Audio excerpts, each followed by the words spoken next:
بسم الله الرحمن الرحیم. شما شنونده سلسله سفر به سوی خوشبختی هستید.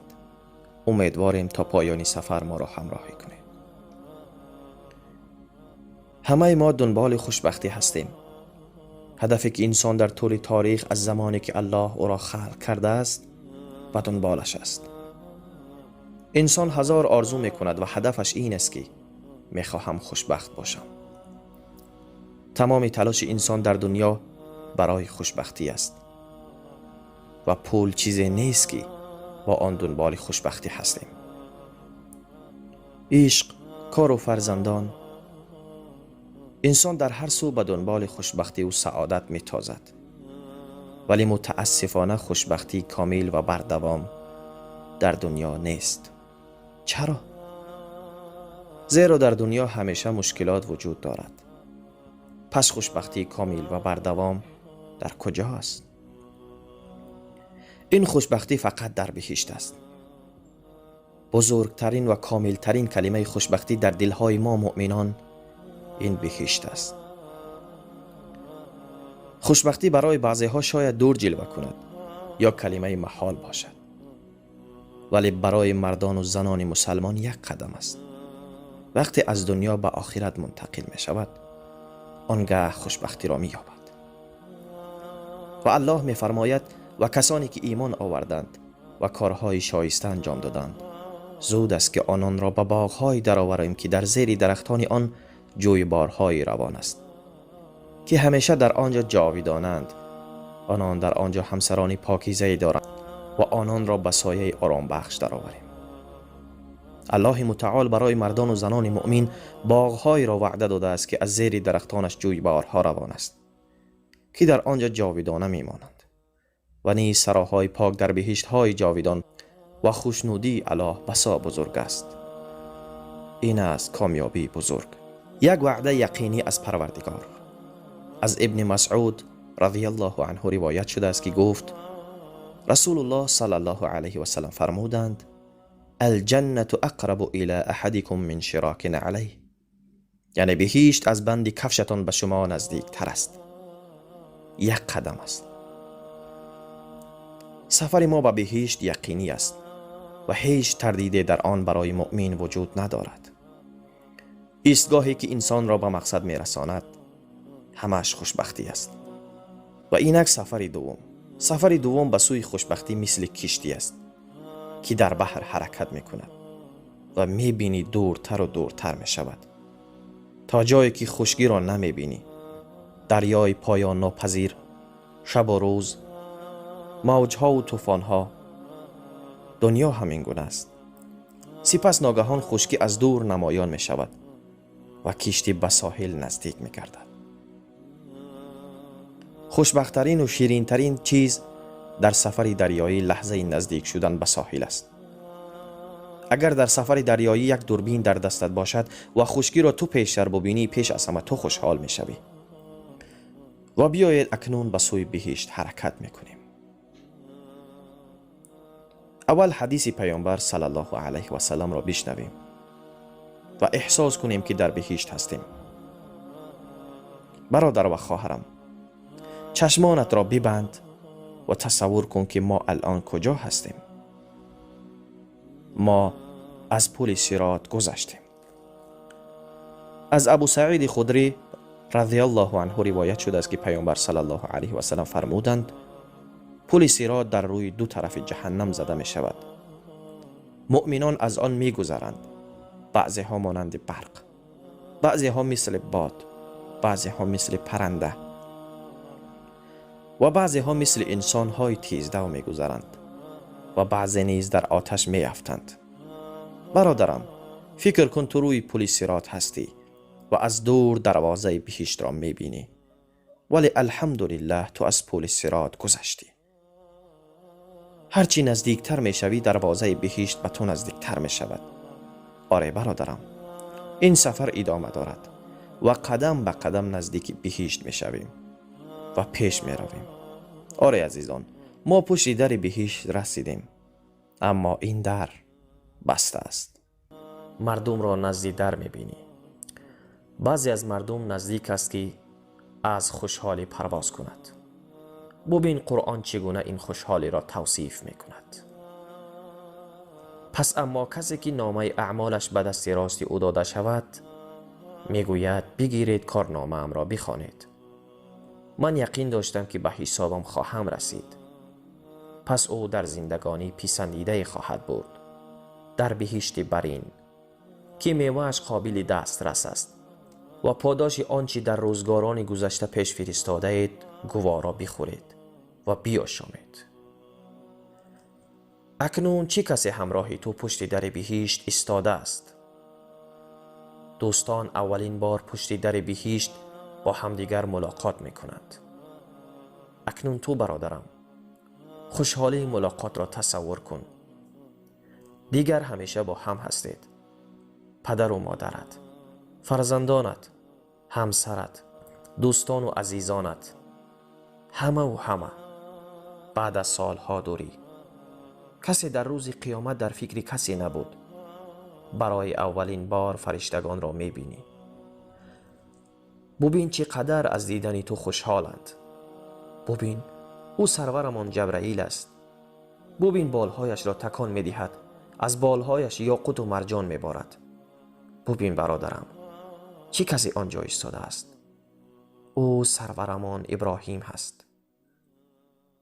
او سرورمان موسی، عیسی، مریم و این هم مادر مؤمنان خدیجه است. او پیامبر صلی الله علیه و سلم را ببین، او آنجاست. اولین باری که او را میبینی با او سلام کن. او من و تو را از نامهایمان میشناسد. میخواهی در نزد در بهشت با کی ملاقات کنی؟ الله میفرماید و کسانی که تقوای پروردگارشان را رعایت کردند گروه گروه به سوی بهشت روانه کرده میشوند تا هنگامی که به کنار آن رسند، در حالی که درهای آن گشاده شده است و نگهبانانش به آنان گویند سلام بر شما، پاک بوده اید، جاودانه به آن درآیید.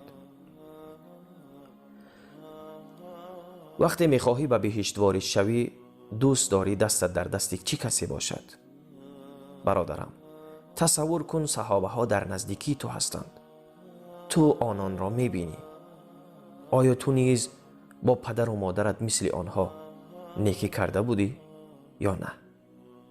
آیا به خلق خدا مهربان بودی یا خشین؟ آیا حلال خور بودی یا نه؟ خواهری عزیز، تصور کن که مادرمان خدیجه یا فاطمه یا عایشه یا اینکه مریم نزد تو آمدند در حالی که تو 18 سال داری و دستی تو را گرفتند، زیرا تو در دنیا صفتهای آنان را داشت. و ای برادری عزیز، تصور کن پیامبر صلی الله علیه و سلم تو را دوست می دارد به خاطری که تو در دنیا پیروی به ایشان می کردی. و فکر کن پیامبر صلی الله علیه و سلم بین مردم تو را فریاد می کند و می گوید بیا نزد من. و تصور کن این حالت را چقدر زیبا است وقتی حبیب خدا نام تو را می گیرد و می گوید بیا نزدم. این همه حالت پشت در بهشت است. آری عزیزان، یک بار مراسم استقبال پیش دروازه بهشت را تصور کنید. جشن استقبال در دنیا پر از نور، هیجان، خوشحالی و سرور است. برادرم، نظرت در مورد استقبال آخرت چیست؟ چه کسانی از تو استقبال می کنند؟ فکر کن، استقبال کنندگان فرشتگان الهی اند. موضوع مهمی است پیش از در آمدن بهشت که الله می فرماید کینه ای را که در دلهای آنان است بیرون کشیم. برادرانه بر تختها رو بروی هم نشستند. در بهشت فقط مهر و محبت است. نه بغض وجود دارد، نه کینه. در آنجا هیچ کس تو را سخن بد نمی گوید و تو را نمی رنجاند. الله می فرماید در آنجا نه سخن بیهوده و نه حرف گناه آلود بشنوند، مگر این سخن را که همگی سلام گویند و سلام. چه کسی در را باز می کند؟ از انس رضی الله عنه روایت شده است که پیامبر صلی الله علیه و سلم فرمودند من روز قیامت پیش دروازه بهشت می آیم و در را تق تق می کنم. دربان می گوید تو کی هستی؟ می گویم من محمد هستم. دربان میگوید در مورد تو به من دستور داده شده است که پیش از تو برای هیچ کس در را باز نکنم. برادر و خواهرم، آیا اکنون بوی بهشت را استشمام میکنی؟ دروازه باز می شود. این لحظه را تصور کن. الان وارد می شویم. ولی میشنوی که فرشته پیش از در آمدن تو را فریاد می کند تا شرط وارد شدن را بدانی. نزد دروازه بهشت فرشته تو را صدا می کند.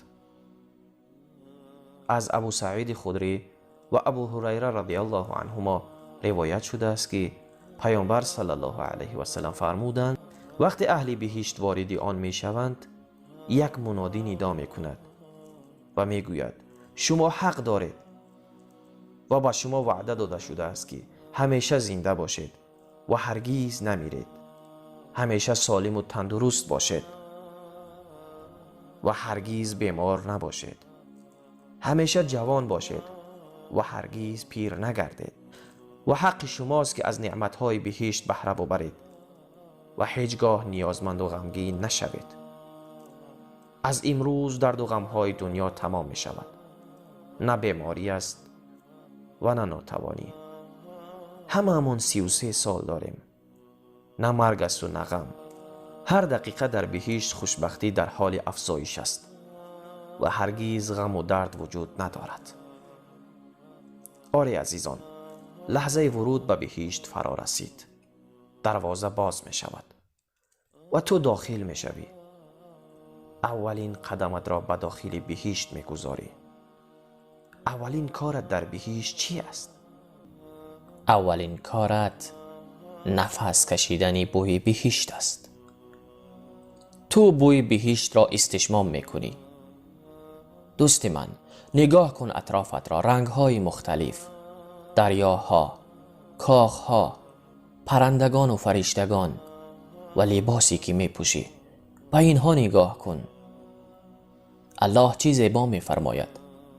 در آنجا یعنی در بهشت با دستبندهای زرین آراسته می شوند و نیز مروارید به آنان تقدیم کرده می شود و لباسشان در آنجا ابریشم است.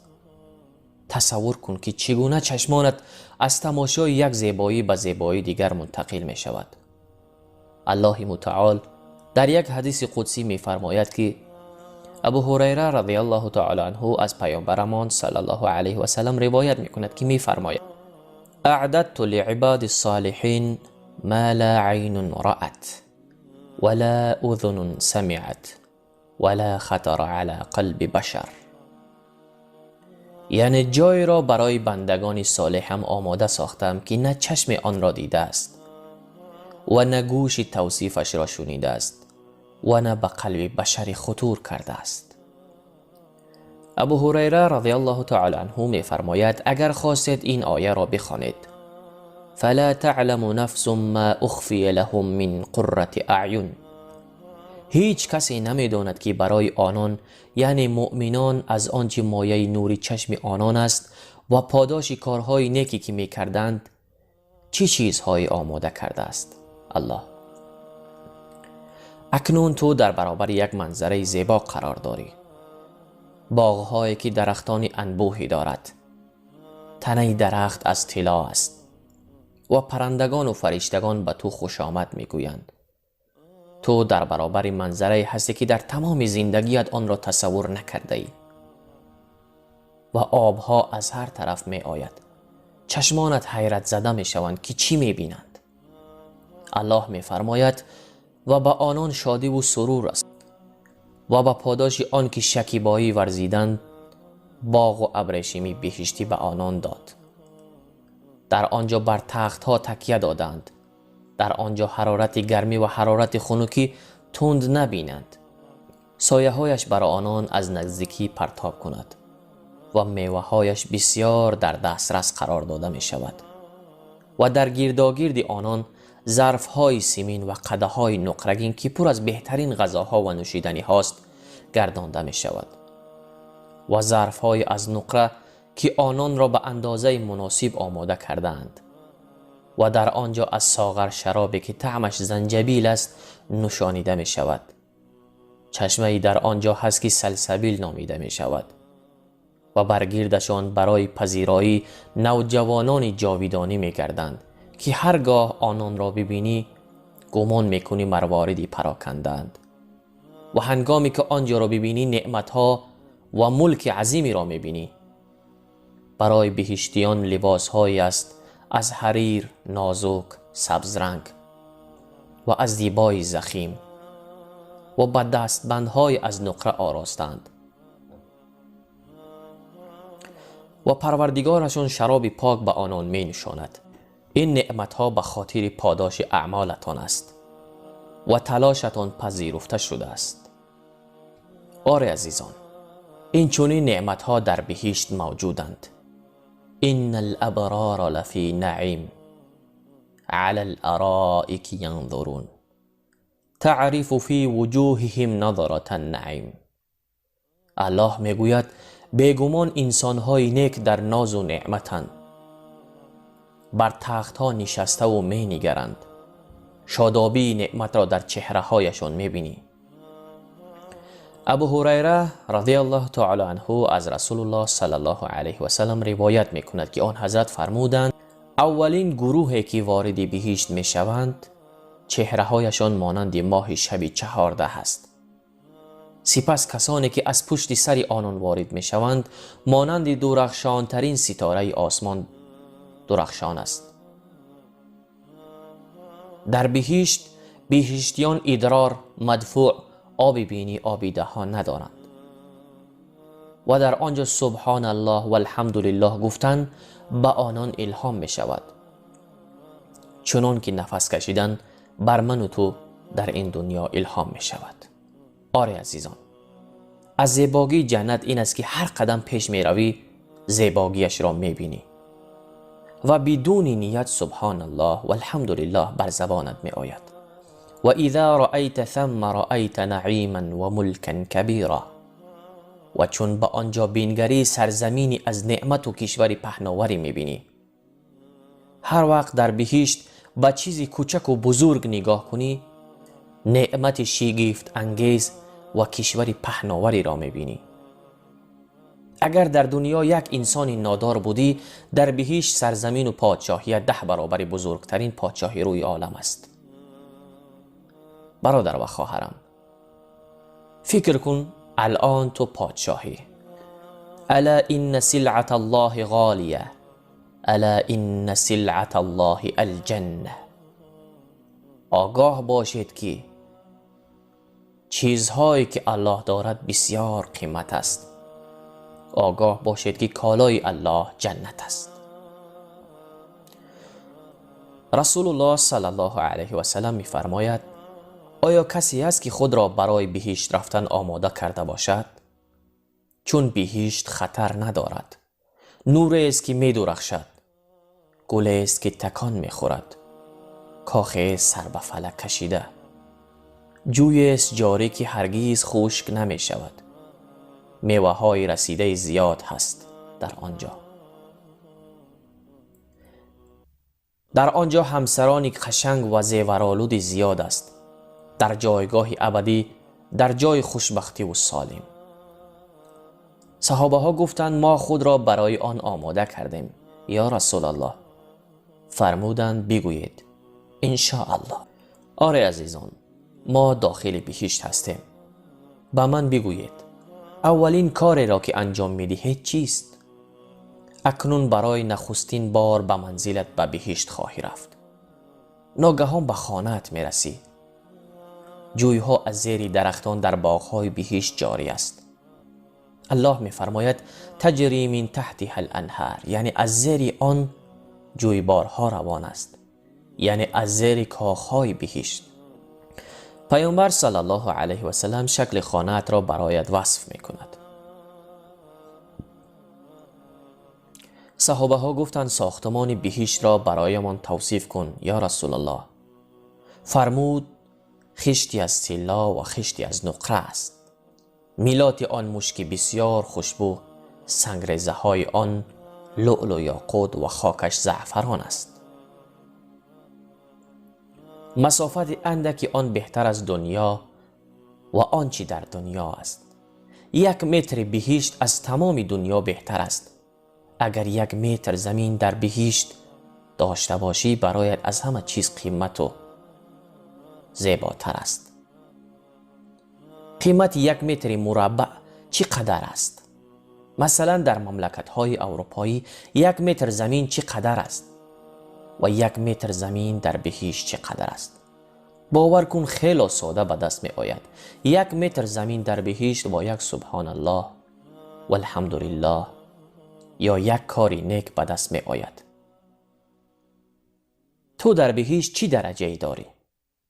از عباده ابن صامت رضی الله تعالی عنه روایت شده است که رسول الله صلی الله علیه و سلم فرمودند بهشت 100 درجه دارد که فاصله 1 درجه به درجه دیگر بین زمین و آسمان فرق دارد و بهشت فردوس بالاترین درجه آن است و نهرهای 4گانه بهشت از آنجا سرچشمه می گیرند و بالای آن عرش است، یعنی بالای جنت الفردوس عرش پروردگار است. پس هرگاه چیزی از الله خواستید بهشت فردوس را بخواهید. پیامبر صلی الله علیه و سلم فرمود وقت صاحب قرآن وارد بهشت می شود با او گفته می شود بخوان و بالا برو و در برابر 1 آیه 1 درجه بالا می رود و تا آخرین آیه هایی که با او هست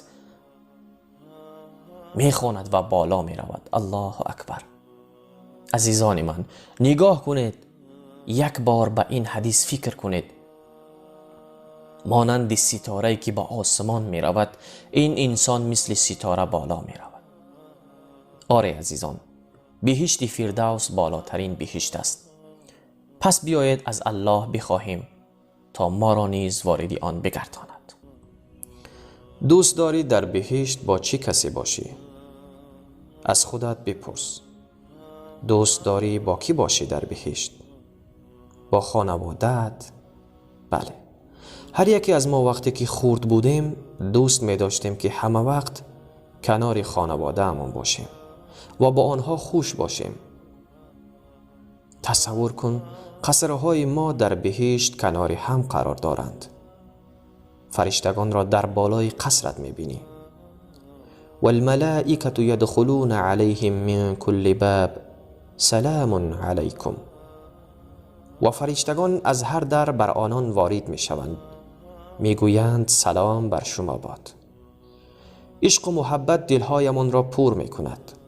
سلام قولا من رب الرحیم. گفته می شود سلام باد بر شما از جانب پروردگار مهربان. لا يسمعون فيها لغوا ولا تأثیما الا قیل سلاما سلاما. در آنجا نه سخن بیهوده‌ای میشنوند نه حرف گناه آلود مگر این سخن را که همگی سلام گویند و سلام. سلام بهشت را پر میکند. بهشتیان دلهایشان یک است. در میان بهشتیان اختلاف، بغض و کینه ای نیست. هر آرزویی که در دل تو باشد در دل همگی است. هرچی آرزو کنی آن حقیقت می شود. خواهرم و برادرم، چی آرزو میکنی؟ از همین الان آرزو کن. چه آرزویی برای خودت داری؟ لهم ما یشاءون فیها ولدینا مزید. آنان در آنجا هرچی خواهند دارند و در نزد ما نعمتهای بیشتری است. تصور کن هرچی میخواهی الله برایت میدهد. و فیها ما تشتهیه الانفس و تلذ الاعین و انتم فیها خالدون. و در آنجا آنچه دل بخواهد و چشمها از آن لذت ببرند وجود دارد و شما در آنجا جاودانه خواهید بود. چی آرزو میکنی؟ آیا محبت و دوستی میخواهی؟ آن موجود است و مداوم است در بهشت و هرگز سوس نمی شود. تصور کن تو و همسرت. از انس رضی الله تعالی عنه روایت شده است که پیامبر صلی الله علیه و سلم فرمودند در بهشت بازار است که اهل بهشت هر جمعه به آنجا می آیند و باد خنک و شمال می‌وزد و به صورت و لباس آنان می‌وزد و آنان بر اثر نسیم آن باد لطافت و زیباییشان زیاد می شود و نزد خانواده هایشان در حالی که حسن و جمال آنان افزوده شده است برمی گردند. اهل خانواده به آنان می گویند به الله سوگند که حسن و جمال و زیبایی شما زیاد شده است. آنان جواب می دهند به الله سوگند حسن و جمال شما نیز افزونتر شده است.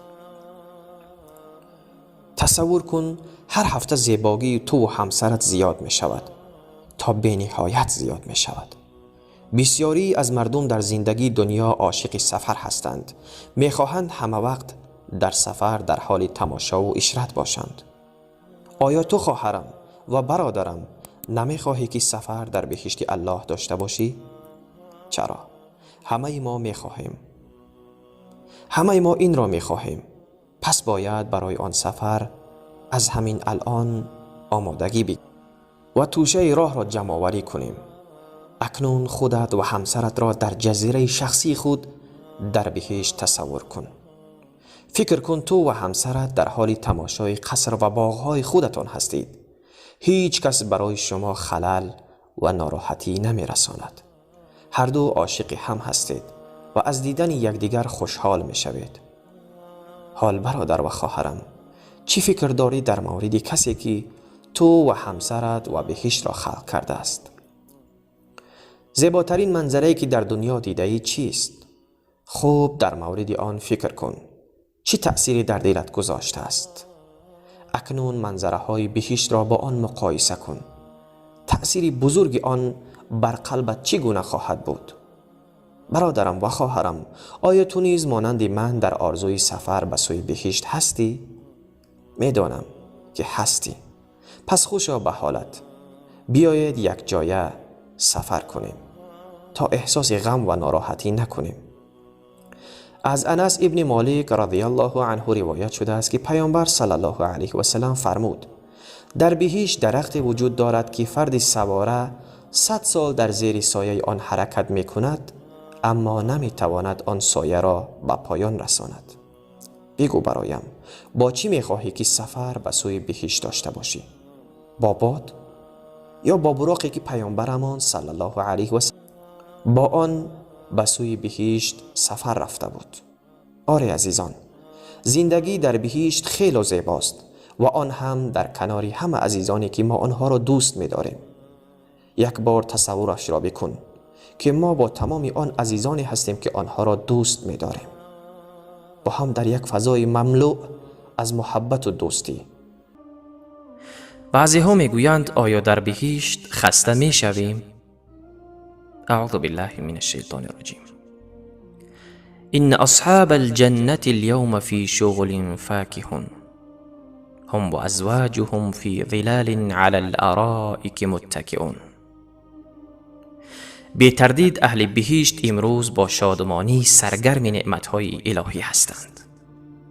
آنان و همسرانشان در سایه های بهشت بر تخت ها تکیه زدند. ان الذين آمنوا وعملوا الصالحات كانت لهم جنات الفردوس نزلا.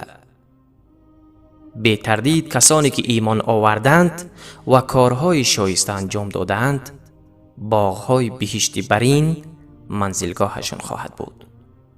خالدین فیها لا یبغون عنها حولا. جاودانه در آن خواهند ماند و هرگیز از آنجا به جای دیگری گرایش ندارند. بله، خوشبختی حقیقی همان بهشت است. بعضی ها میپرسند آیا در بهشت پول هست؟ در جواب این سوال باید گفت در آنجا پول نیست. پول وسیله خوشبختی است، نه خود خوشبختی. پول یک تکه کاغذ است که آن را از وسیله نمیتوانی تبدیل به هدف کنی. پول وسیله برای خرید چیزهایی است که خوشبختی را برایت مهیا می سازد. ولی تو در خوشبختی و سعادت هستی که به آن نیاز نداری. انسان در دنیا از چیزهای نادر و کمیاب لذت می برد و نمی داند چی کار کند که همیشه برایش باقی بماند. و اگر بسیار داشته باشد از آنها دل سرد می شود. اما در بهشت چیزهای نادر و کمیاب وجود ندارد. هر چیز در برابرت هست و از دیدن و داشتن آنها تو مانده و دل سرد نمی شوی. در آنجا مشکلی و کمبود وجود ندارد. همه چیز پیش رویت است. ولی این راحتی پایان ناپذیر تو را در لذت خود فرو می برد. این حقیقتی خوشبختی است. همه اینها به خاطر تو است. ای انسان، در این سفری که 60 سال یا 70 سال است، در این مسافرت به از دست دادن دوستان و خویشاوندان صبر کن تا نعمت ابدی را به دست آوری. آیا کسی هست که آستین‌هایش را برای رسیدن به بهشت بالا زند؟ دنیا گذرا است و خوشبختی کامل بهشت است. پس برادر و خواهر من، آمادگیت را از همین حالا بگیر.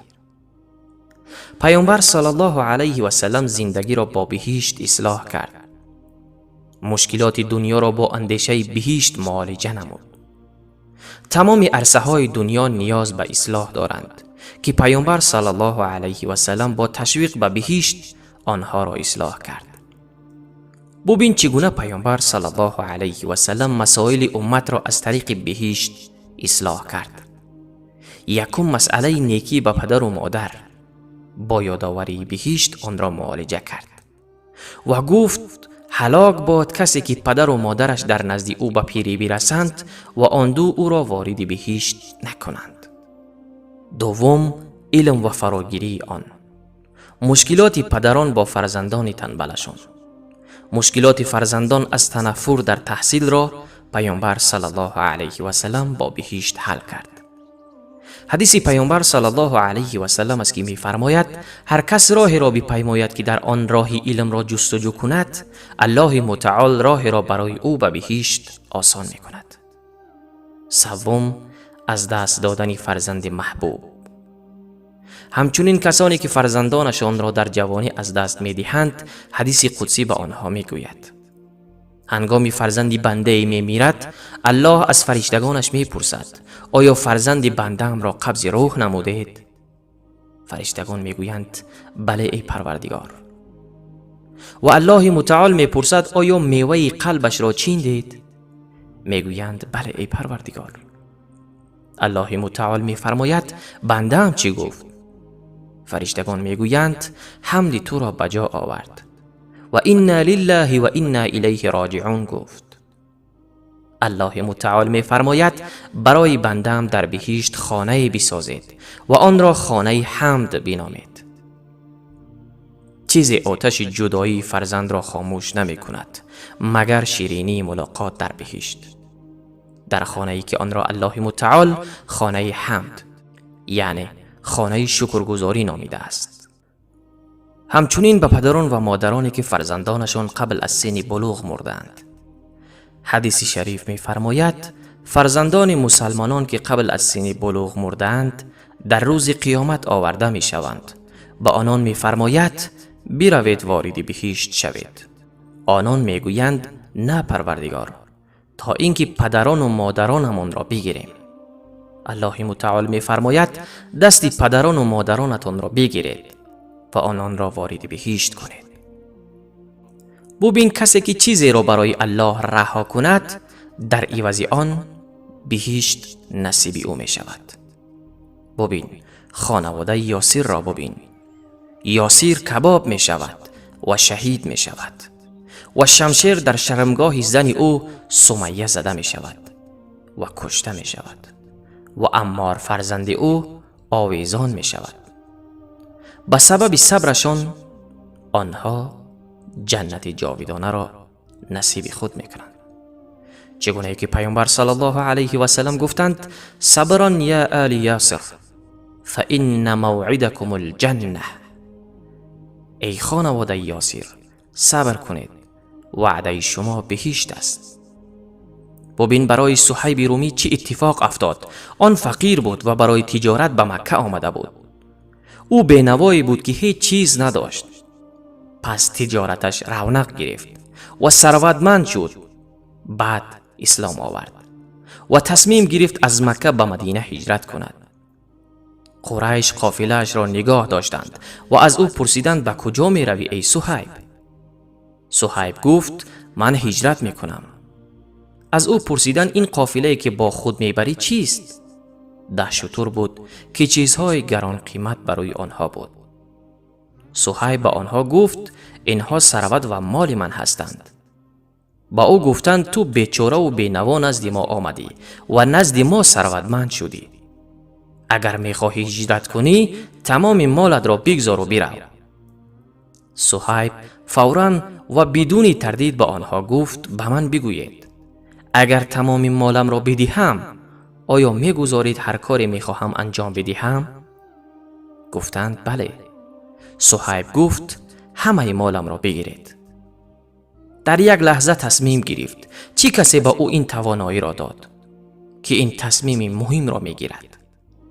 آن اللهی که او را برانداشت که مبارزه عظیمی را بپذیرد و تمام ثروتش را برای هجرت به مدینه بدهد. و با او گفتند آن اشتری که بر او سواری او را نیز برایمان بده.